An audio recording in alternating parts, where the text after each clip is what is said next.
in preschool, like before I started school at all, I always liked to color, did a lot of coloring and that kind of thing.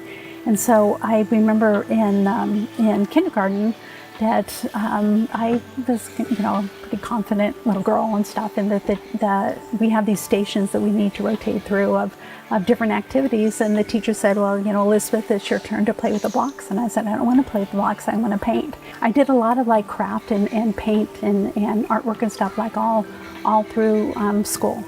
And all, up into like the first part of college. And then when I got married the first time, that I stopped. I just stopped doing all of that.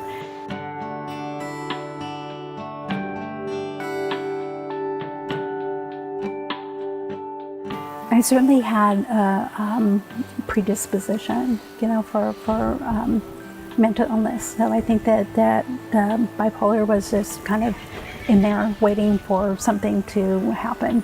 And so I think that all of the abuse that I went through, was kind of what kind of gave rise to all of that. So it was momentum, essentially, that kind of helped to get me out of where I was. And I didn't know anything really about San Jose. Find me a good, stable place. Having the opportunity to kind of be part of the mental health system, and then having along the way a therapist that when I said I want to get my own place, it just kind of talked about the practical aspects of what you would need to do to be able to do that. So being surrounded by people that I think saw me as more than just this illness or this diagnosis, I think is what kind of gave me hope, that I could do more than kind of what I thought that my life was going to be.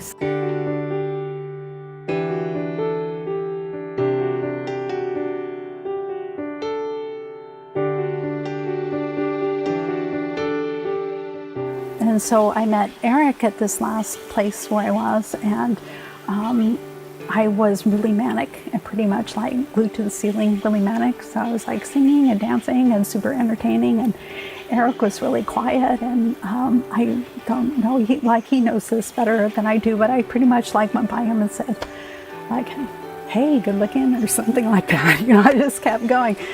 At that time that I didn't have custody of my sons, so they were living with their dad, and I just was so panicked and anxious about whatever I felt like was going to happen to them, that Eric said, okay, we're going to get out of this place and we're going to get your kids back. And it took us some time to do that, but we did, and so we just worked hard together on putting the pieces of stuff together that needed to happen.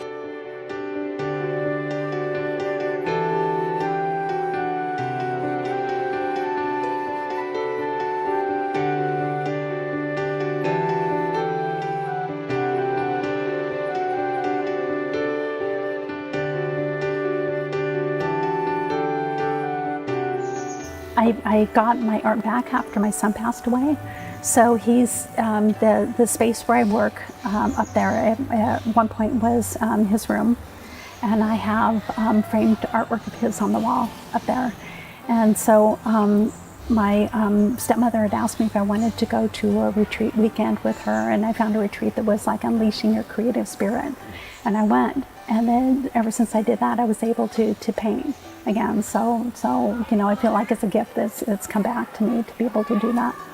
What happened with my art is that I, was always doing like flowers and landscapes and things like that, and then just got kind of interested in maybe seeing what I could do with dogs. So I kind of took on doing dog portraits.